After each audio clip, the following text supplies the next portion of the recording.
premiere, if done right, is all about integrity.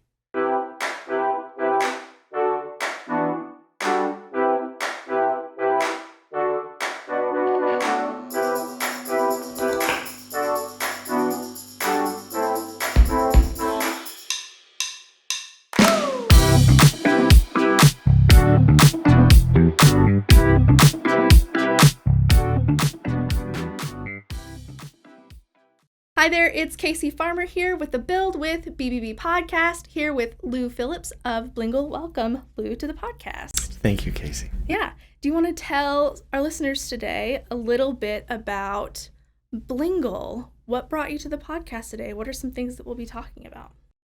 So Blingle is a new company in the state of Oklahoma. We've been here around since last November or so. We're the Oklahoma version of a national franchise. So the franchisor is in Omaha, Nebraska, and we're one of the more early franchisees for the company. So we're doing a lot of trailblazing actually here. Okay. And when I stumbled across the Blingle team, it was by just complete happy accident. So for our listeners today who are tuning in, you may not have attended our Big Blue Bash in May, but we got blinged out, as I think you're, as Devin likes to call it. Devin's your founder, CEO? He's the owner of the franchise, yeah. Okay. Owner of the franchise. Devin is a hoot. But he came to us actually after we had started promoting Big Blue Bash and said, hey, I would love to bling out your event. And just by that simple little phrase, I thought, wow, what does that mean? And that was your kind of first time doing that in Oklahoma. Well, for an event, yes. Yes. So that what you're bumping into is we have 4 different types of work that we do. Mm-hmm. The one you just spoke about was event lighting.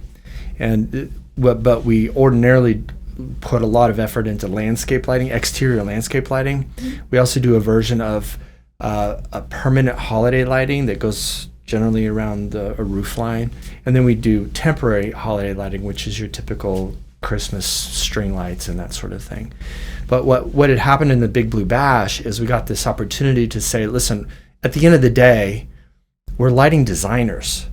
And we have all this great product, but at the end, I mean, you really just need to put it up and really experience it. So the Big Blue Bash was fun because we got a chance to actually carve out pieces of an office building and convert it to just this like party setting, really. And we bathed the place in blue, and it was fun working with your team because there was a lot of excitement on what we were doing and how it was really sort of transforming the space. Mm-hmm. And that's really important because it really for a resident, and in some cases some of the commercial work we do, you have the building that you have. It has the paint that it has and whatever, but what we get to do is paint it all over again. We have to create something when the lights go out that really doesn't exist any other time. And it's fun, and it can be really captivating. It can be magical. I mean, that's, if you think of Disneyland, right? You think of the twinkle. You think of like somehow they've been able to bottle magic, and you can't really do that at your own house. And most people don't know why. Well, a big part of it is the way you can play with light. Mm-hmm. And we have such a great time as designers doing stuff that is unexpected, and it just alters what you thought was possible inside an office space, as was the case with the Big Blue Bash. But very often we do this with the exterior of just people's homes, and it just blows people away what can be done. Yeah, and I will say, from my perspective, going into that relationship with Blingle, being an event coordinator, though I lead the marketing department, that event falls under marketing, and having very no expectation for what it meant to bling out an event or create that type of experience. I'll say for anybody interested in doing that, it really changed the experience for our guests, because people had been coming to Big Blue Bash for years and years, and I think that this was our 5th or 6th year we were hosting this event, and it's gotten bigger and bigger each year, now to the point to where we're thinking are we going to have to go to a bigger space in the future, which is exciting. We love that. But the whole goal of it was to welcome people to our office. And so when we had board members coming to visit our office and they've been to Big Blue Bash in the past and they walked in and they were kind of blown away by the experience that you created with lights. From my experience, I couldn't recommend it enough because it really elevated an event that we had already set an expectation for, and helped us rethink, okay, in the future, then what do we need to do? And we kind of talked a little bit about it when we were setting it up. So the idea of the event had its own merit, right? But the how you pull it off has a lot of creative potential. Mm-hmm. And so what we were talking about is if you can employ the five senses, then you can create a layered experience. So the idea itself doesn't really have that. And we came in with the lighting. And it wasn't just lighting. We actually quarantined areas off and did, pipe and drape. And, we just changed the nature of the place. You had music. You had like beer tasting, right? So you had the taste and the sound also there, right? So we're elevating and we're adding layer on top of layer so the thing actually becomes its own experience. Mm-hmm. Like Disneyland can change your view from Tomorrowland into, Small World or whatever ride, right? So it's a very different experience and you're in the same physical space pretty close. Mm-hmm. And in that sense, that's what we were doing. We were giving you a chance to put a layer on top of an experience to really help flesh out the whole idea of what Big Blue Bash could be. Mm-hmm. And we've talked a lot about event lighting, but I don't want to, you briefly kind of touched on some of the different things that you mm-hmm. do at Blingle. Can you tell me maybe about a project you're excited about? Oh my gosh. Things are getting really interesting. And actually it's interesting more on the side of the business. If you were to consider Oklahoma City and Tulsa, well, and much of the rest of the state generally, it's a fairly dark place. I mean, in my own mind, I have experience in San Francisco and LA and Seattle, Denver. Those places are lit up, they're bright. Oklahoma City generally is fairly muted. And we're actually interested in doing something about that. And so really the more interesting projects are turning out to be some of the more commercial stuff.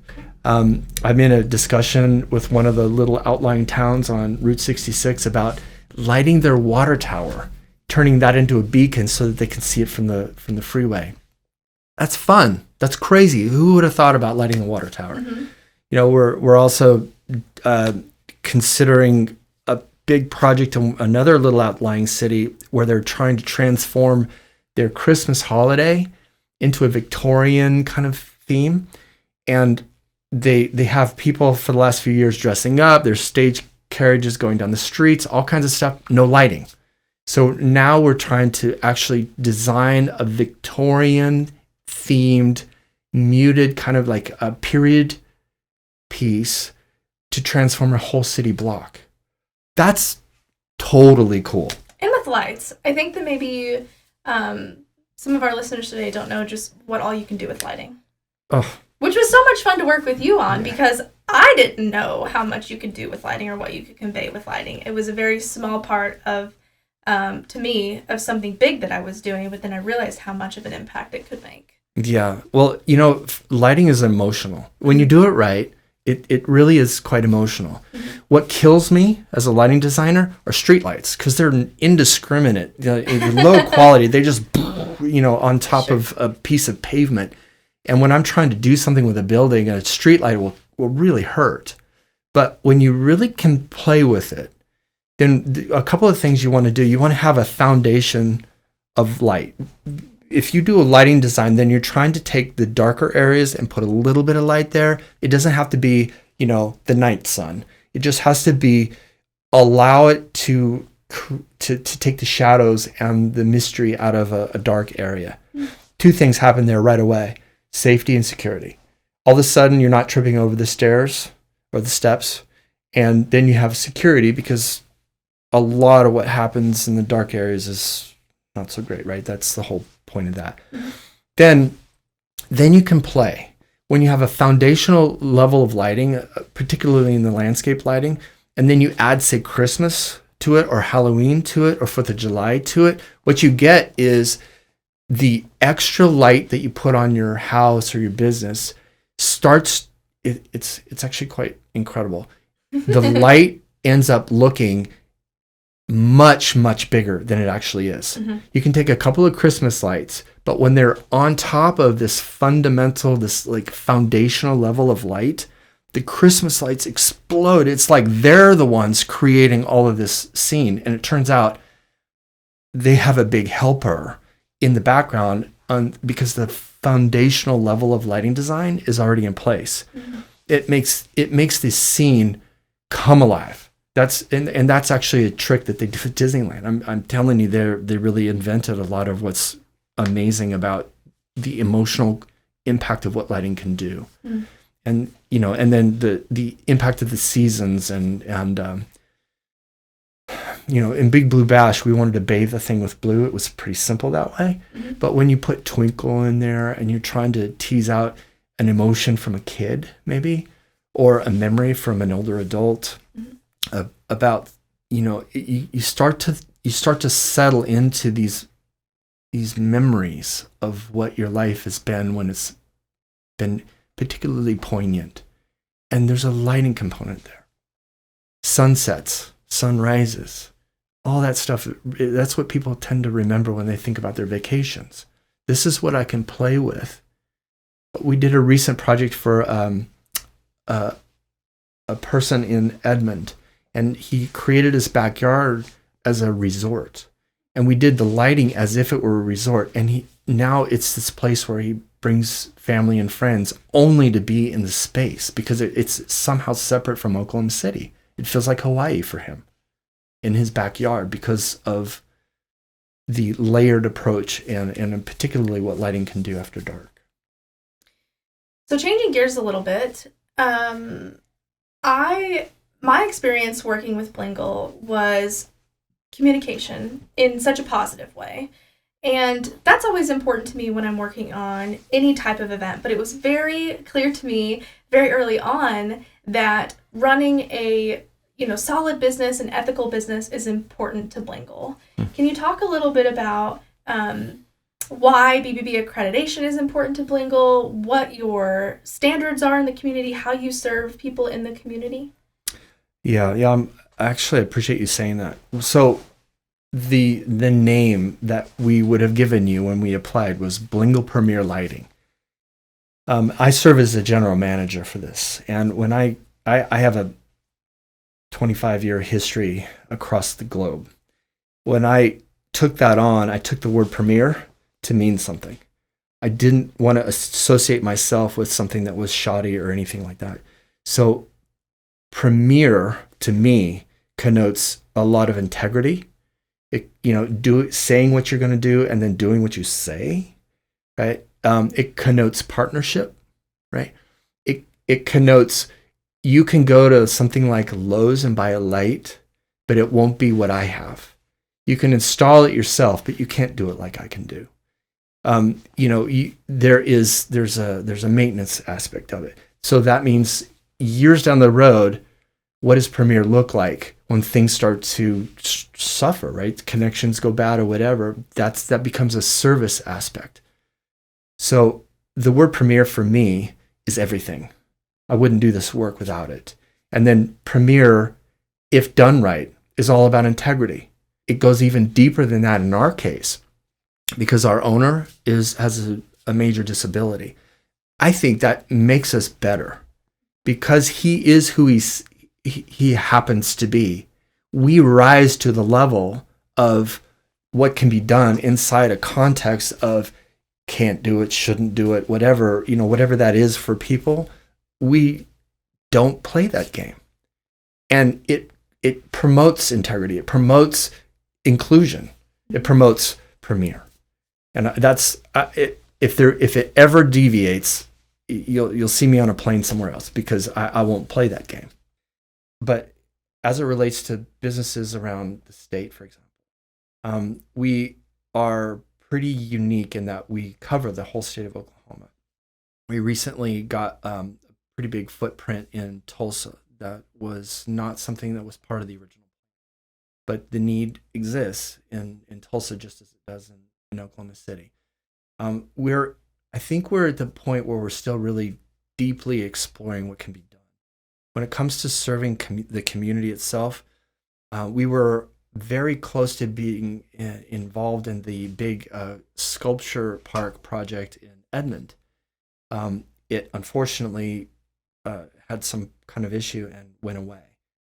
But for us to actually donate time, products, maintenance, whatever it took to have that park actually become a fixture for the community, turned out was really in line with who we invented ourselves to be on day one. Who are you as a business? Why is it worth coming to work every day? All those kinds of questions we tackled really early and strategically.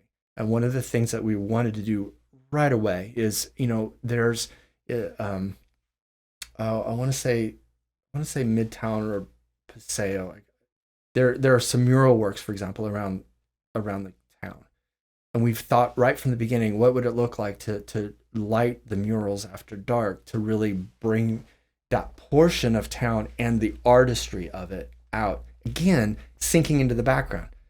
So it's not about Blingle showing off a piece of art on a mural. It's about the mural doing its work, and then having this ability to translate what that could be into the evening, transforms the mural, transforms the community.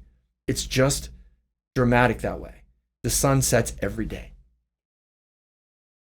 And usually things disappear. And we have this chance, and this is where the kind of the fun of it gets in with the community involvement, and to increase the artistry of the evening. And it and different people need different things too. If I'm worried about security and stuff, it's just a lot of light, and it's pointed in certain areas. But almost in every case, I try to bring out the beauty of the thing that we're trying to play with. And it's really as unique as a thumbprint. But you do it so well. Well, thank you. Yeah. Well, I mean, and that would be, so if we're in a sound booth, if I was a sound designer, I'd be very, very concerned with the details of what it takes to create a good sound. Not only just between us here, but also on camera and in the file structures, all of that. It's a big problem to solve. And if you're an expert in that domain, you worry about those details. Mm-hmm. Relative to lighting, I'm very studied up on it, right? And I'm an engineer to boot. So for me, there's an artistry aspect to it. I love that. But I'm actually sometimes more encouraged because the system itself is a technical thing. And how to power it up, how to test for when things go a little wonky. How do you do the design correctly so that when it installs as designed? There's a system level challenge there, which is very, very technical.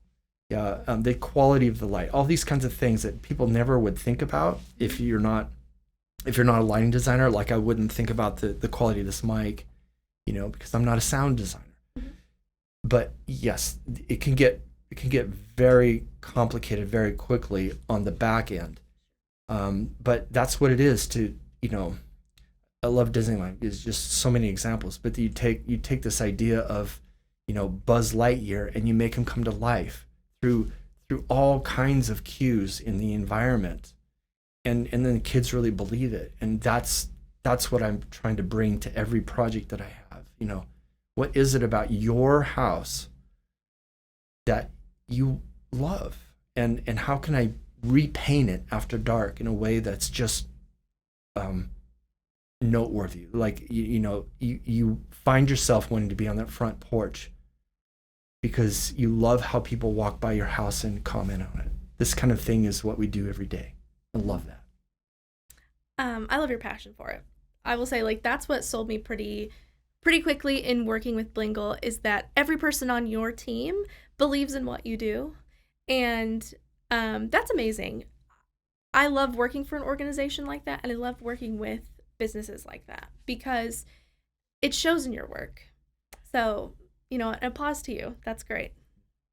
So, as with many industries, and I would say, more so since this post-pandemic world that we're living in, but you guys have relaunched post-pandemic your business in Oklahoma. I love talking about innovation and how things have changed. Can you take me down some either, new lighting systems that have come, anything new that you offer that maybe people don't know about? Probably a lot of people don't know just the scope of lights that Blingle offers. I certainly didn't. Take me down that route. So if I were to come, I would do a design and I would choose the things that seem to work in the particular ways that we're talking about making your house or your business lit up. So I wouldn't get too worried about trying to figure that stuff out. You probably won't find most of it in Home Depot anyway, if I told you. What's sometimes more interesting is where we're at kind of at this point in development in the history of lighting. It wasn't very long ago that LEDs were absolutely miserably horrible. String lights and stuff were much, much better with incandescent little bulbs that we had, but they would blow out. The strings would never work. That kind of thing was very common just a few years ago. Now, oh my gosh, LEDs are in headlights because they're so powerful and they're so effective and they're so, you can do so much with them. So like that, we have adjusted. So we don't do any incandescent stuff, for example, or very, very little. I haven't even done one that I can think of while I've been in Oklahoma. All of it's LED because the technology matured and also the prices came down. And it's ubiquitous now. So now like that, what's next? So I would say that, in a lot of the houses that we go to, for example, people are trying to play around with lighting, and they do these solar lights in their gardens and stuff like that, but they almost never work. They're not very bright and all of that. But I would say that's what excites me. Today, you would not want me to come and put a solar light in your yard because the technology just isn't there. Number one, the solar cells aren't that great yet, but getting better by the day. Number two, the battery technology isn't that great yet, but it's getting better by the day. You think of all the electric cars that are out there now. That was unheard of just a few years ago. So between battery and solar technology, that I think is going to transform what I do. Right now, it's reliable. It's a lot more complicated to install because there's wires that we have to deal with. But as I move forward, I can absolutely see that you will not need a lot of the hardware that I currently really have to do from a professional point of view to get the results. And that's, just like with LEDs, that is the kind of the transition. And then on top of that, incandescence, was it a month ago? There was a national ruling about taking incandescent light bulbs off the market. So it's kind of to the point where you're getting, the stuff we grew up with is considered old enough and dirty enough relative to the environment that you can't even buy it anymore. That to me is a little bit mind blowing, but it's a really like present day indication of where we've come and some things are dropping off and where we're about to go relative to the way the technology is going. And then something like drone technology, for example, we will use that we'll light something, an event or something outdoors, somebody's house, a building, the water tower we talked about, and then we'll fly drones around in order to capture it from angles and stuff. So there would be tools like that would be available, but like I wouldn't do drone presentations in the sky, for example. That's out of scope for someone like me. Consider where your lighting is at your home, at your office. Drive down the freeways in Oklahoma City and notice how dark it still is. And Tulsa, for example, is, like I said, we're expanding into Tulsa. Just notice that when you have an experience in a place like Chicago, it just doesn't feel like Oklahoma City. And that actually it's not bad, right? I'm not suggesting that we're somehow behind or anything like that. But when it comes to, the memorability of a place and like I said earlier, like sunrises and sunsets are part of what are baked into our enjoyment of our own lives, and part of what makes the city feel vibrant. And I would say, just notice, first off, how dark stuff is. And if you could do something about it as just a person on the street, what would make you happy around relighting your home? Or around transforming, a park where there's some art installed, or some of these downtown districts that have a lot of vibrancy, but they kind of go dark after dark to the sunsets. I think that's what I don't. Blingle can help in all those areas, but I think before we get involved with the lights and the wire and designing and stuff, I think people just need to get this place could be a little funner, a little better, a little less dark. And it's not like a problem. It's just like notice. And if you could transform that, if you could add that the 5 layers of design, right? So the sight, sound, taste, touch, feel. If we could add light, and it would create a deeper experience of life for you, your family, your neighbors. I don't think that's a bad thing. I think you're moving forward in your experience of your journey on this planet. So I think it starts with just noticing the dark areas and saying, maybe I'm not okay with that anymore. What would I do next? And then there might be a reason for us to talk, because you might or may not have an idea about that, but that's okay. So let's play, because it sometimes is just a matter of play, and maybe it doesn't go anywhere, but then you have a new set of ideas about, the life you want to live around your own home or your business. So for those people or business owners who finish listening to this episode and they say, my life could use a little extra light, how can people connect with Blingle? Sure. Well, I'm sure you have our information, and you can put it on screen somewhere. Mm-hmm. But we're headquartered in Oklahoma City in Edmond, and we have a little footprint going in Tulsa, but we actually will service the whole state. In fact, we're servicing Wichita actually as well. So we are one of the most important lighting companies, exterior lighting companies in the state right now, and I can only see it getting better that way, because there's such a need. I was joking with somebody recently. Oklahoma City is something of a lighting desert. It just does lighting.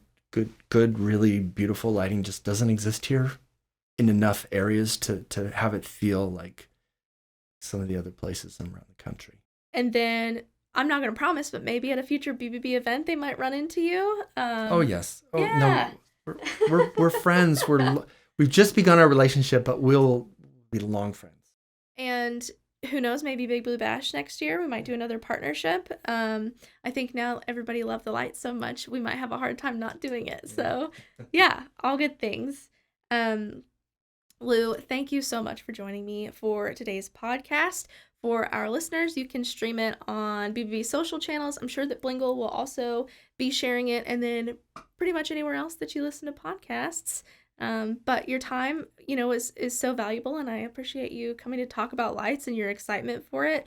And this was really, for anybody listening today, it's just like a small glimpse of what I saw working with you guys over, I think it was like a month and a half that we ended up working together, getting ready for the event. And your passion for what you do, and the ethics that went into the work that you did. It was really amazing. So hats off to you. Stay tuned for our next episode. We appreciate you. Make sure to follow and connect with Blingle and BBB at BBB Central OK. We will see you next time.